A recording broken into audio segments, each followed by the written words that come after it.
ഇന്ത്യക്കാരെ കൊല്ലുക, അവരുടെ സ്ത്രീകളെ അടിമകളാക്കുക. ഇത് ഓസ്ട്രേലിയയിൽ നിന്ന് വരുന്ന ഒരു റിപ്പോർട്ടാണ്. അതായത് ഓസ്ട്രേലിയയിൽ നിന്ന് വളരെ ഞെട്ടിക്കുന്നതും ലജ്ജാവഹവുമായിട്ടുള്ള ഒരു കേസ് പുറത്തു വന്നിരിക്കുകയാണ്. അവിടെ ജോലി ചെയ്യുന്ന ഇന്ത്യൻ വംശജരായിട്ടുള്ള ട്രക്ക് ഡ്രൈവർമാർ തുടർച്ചയായ വംശീയ വിവേചനവും ഗുരുതരമായ ഭീഷണികളും നേരിടുന്നു എന്നുള്ളതാണ് ഈ റിപ്പോർട്ടിൽ പ്രധാനമായും സൂചിപ്പിക്കുന്നത്. അടുത്തിടെ ഇൻസ്റ്റാഗ്രാമിൽ ഒരു ക്ലിപ്പ് വൈറലായിട്ടുണ്ട്.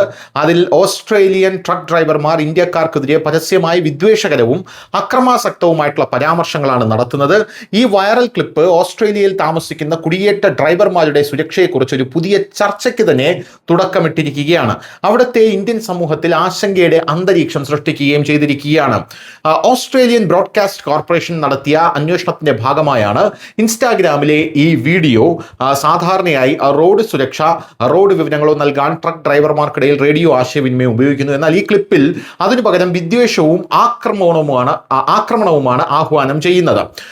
ഈ ക്ലിപ്പിൽ ഒരാൾ അങ്ങേയറ്റം നിന്ദ്യവും ക്രൂരമായ അഭിപ്രായങ്ങൾ പറയുകയാണ്. ഇന്ത്യക്കാരെ കൊല്ലുക, വെള്ളക്കാർക്ക് വേണ്ടി നിലകൊള്ളുക, രാജ്യത്തൊരു ആഭ്യന്തര യുദ്ധം വരുന്നു, നമ്മൾ എല്ലാ ഇന്ത്യൻ പുരുഷന്മാരെയും കൊല്ലും, അവരുടെ കുട്ടികളെ മുക്കിക്കൊല്ലും, അവരുടെ സ്ത്രീകളെ അടിമകളായി വിൽക്കും എന്നാണ് ഇതിൽ പ്രധാനമായും ഇയാൾ പറയുന്നത്. ഓസ്ട്രേലിയൻ റോഡുകളിൽ വംശീയ വിവേചനം തങ്ങളുടെ ദൈനംദിന ജീവിതത്തിന്റെ ഭാഗമായി മാറിയിരിക്കുന്നുവെന്ന് പല ഇന്ത്യൻ ഡ്രൈവർമാരും ഓസ്ട്രേലിയയിൽ സമ്മതിച്ചിട്ടുമുണ്ട്. ഓസ്ട്രേലിയൻ ശൈലിയിൽ സംസാരിച്ചാൽ എല്ലാം ശരിയാണെന്നും പഞ്ചാബിലോ ഇന്ത്യൻ രീതിയിലോ റേഡിയോയിൽ സംസാരിച്ചാൽ മറുവശത്ത് നിന്ന് ഭയങ്കരമായ അധിക്ഷേപം കേൾക്കേണ്ടി വരുമെന്നും പറഞ്ഞുകൊണ്ട് ഒരു ഡ്രൈവർ തന്റെ വേദന പ്രകടിപ്പിച്ചു.